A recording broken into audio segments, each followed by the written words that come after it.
delayed season? Just ready to go. I think that's probably we've had enough prep. We just want to kick off Sunday, so just looking forward to getting the season underway, I'd say. How different does it feel as you sit here now to your first? First what? First season here in Chelsea. I don't think I was having a press conference, so that in itself is different. On Zoom.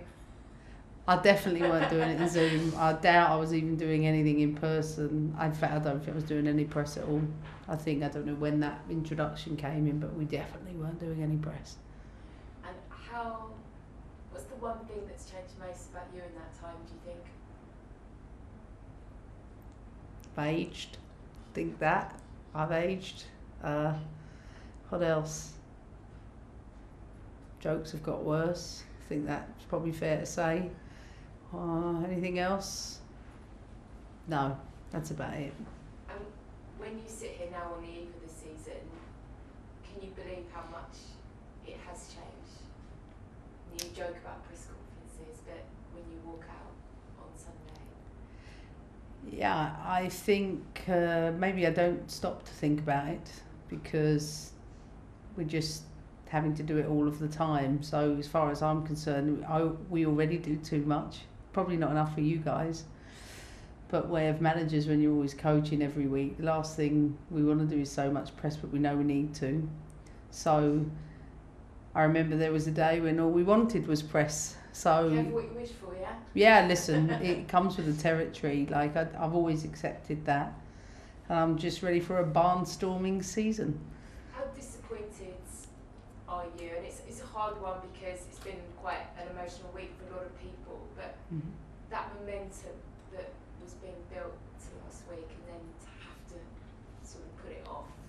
I do think post-COVID everybody's adapted to those sort of changes. Like when games are called off, I think quite rightly, in honour of Her Majesty, then I think we've experienced through COVID what that's like, and everybody is adapted to things like that might happen. Though I definitely think the internationals have recognised the enormity of our royal family and the place it plays in our society, and I realise particularly, I can only speak as an English woman, that it's been a very sombre week. Very overwhelming seeing the coverage around everything regarding the build up to the funeral, and it's been, I think, befitting on Sunday for the women's season to start, and hopefully the fans, the players get the opportunity to pay respects in the way that we know best on the football pitch. And just finally, your message to people out there that were maybe going to watch another game that isn't being played this weekend, what would you say to them or to anybody else on the eve of the season? That, to be honest with you, I think the women's game is taking care of itself.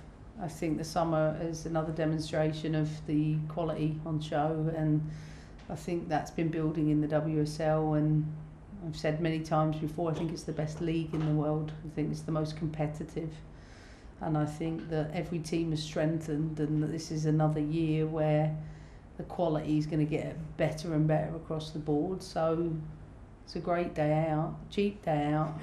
I always say too cheap, but perhaps get down to your local clubs and see that top quality on show. Thanks, Gail. Let's go over to Emma at the BBC, who is on virtually. Hi, Emma. So, it's been 3 in a row, obviously now going for number 4. How does it feel being chased as you go for number 4, and how do you improve when you're losing weight like this and keep up those standards?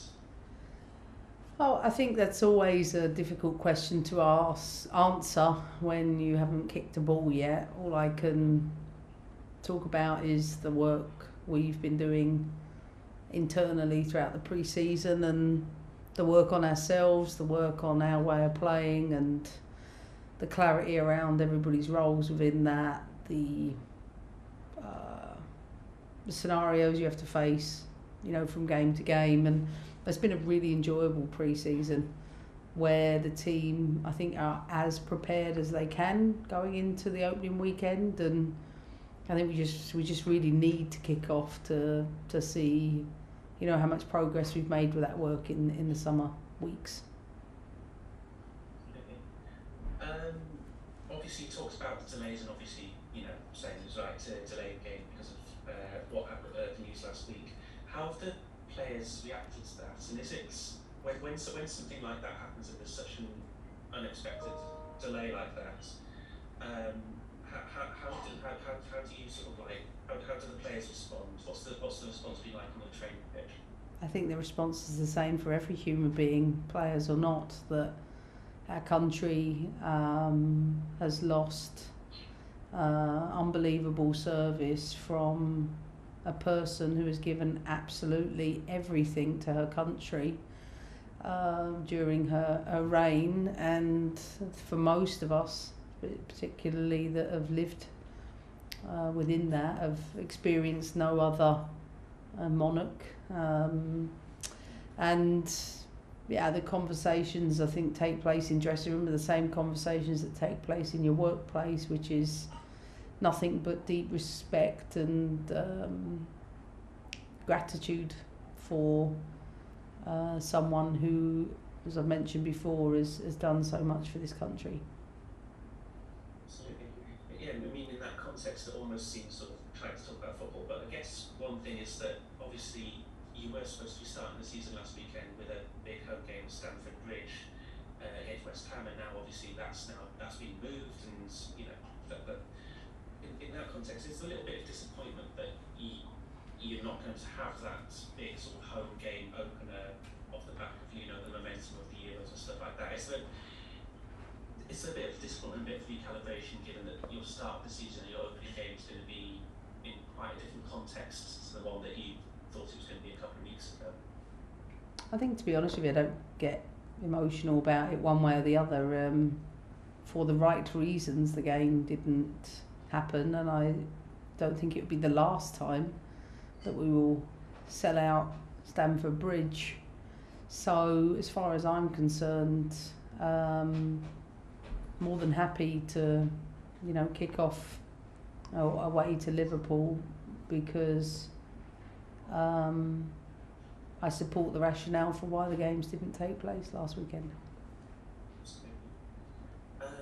You've also got quite a few players coming back who've had huge success internationally during some, particularly England players. One player I wanted to ask you about is Niamh Charles, who obviously just missed out on the Euro squad, but will be key for you this season.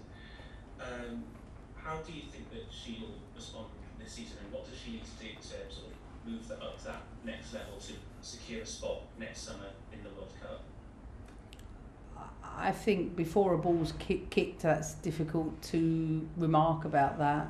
All what I know is that Niamh is a top professional who is working hard on all the little details that will help her, get to those places. And as far as I'm concerned, she just needs to focus on maintaining that day in, day out here, and the rest will take care of itself. And just one more for me, basically, team news. How's the team looking? Do you think are you able to call on your strongest squads this weekend? How's the team looking into injuries and stuff? We have an incredible team. It's incredibly challenging to pick 11. I can only pick 11. The realities of those that I'll have to face every week means that there's difficult decisions, but I'm used to making them, so I'm just happy to have the quality we've got on board, because they're a tremendous group that are working hard to push each other day in, day out, and it's teams that wins things, not individuals. Thanks very much. Thanks. Thank you. That's the end of the broadcast section, and we'll move on to written, which will be entirely on Zoom.